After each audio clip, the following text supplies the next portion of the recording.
That wasn't my intention, Drex. It's just that Jasper and I have become very fond of Elaine.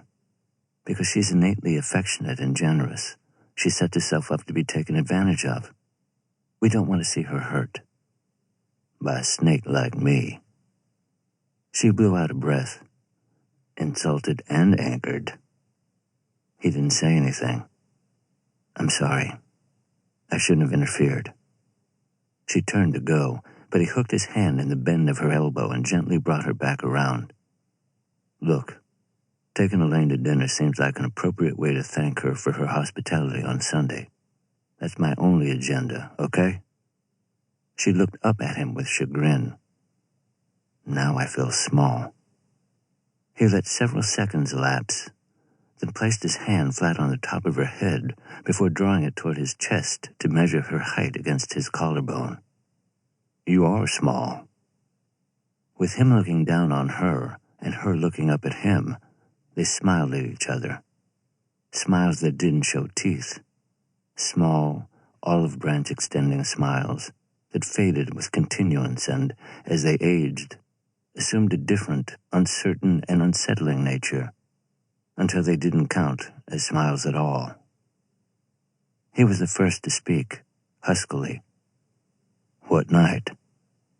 What? He cleared his throat. What night would be best for you and Jasper?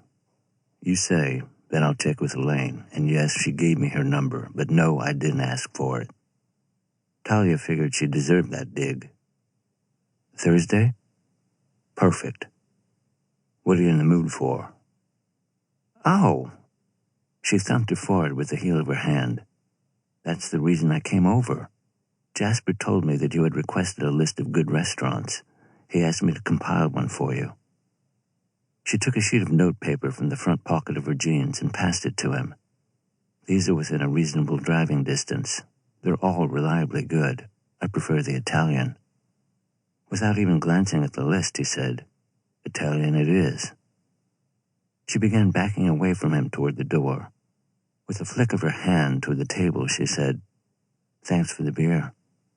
I don't remember when I last drank one. See? You're already halfway to being corrupted. A cupcake for breakfast, beer for lunch. She laughed and moved toward the door. He got there first and opened it for her.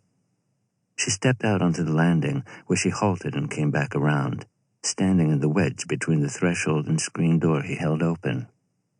How did you know I had a cupcake for breakfast? He parted his lips to speak, but nothing came out. Drex, how did you know that? Again, he hesitated before raising his free hand and whisking the pad of his thumb across her cheek near the corner of her mouth. Then, holding his thumb up to where she could see, chocolate icing.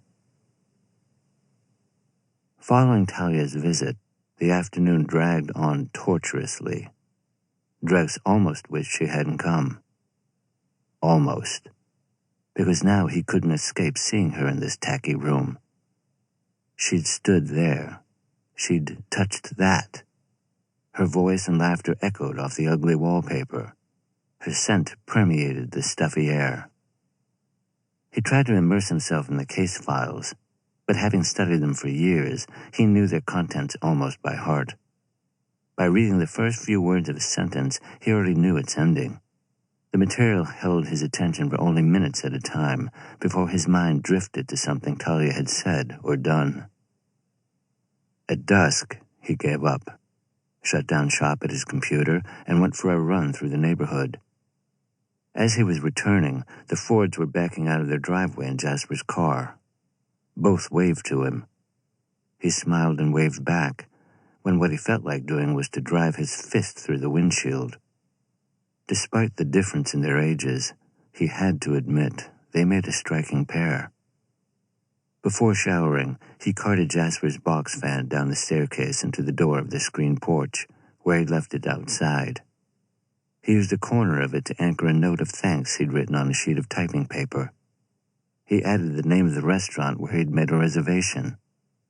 Thursday night, 7:30, party of 4. Elaine had accepted his invitation. It would worry Talia to know how exuberant her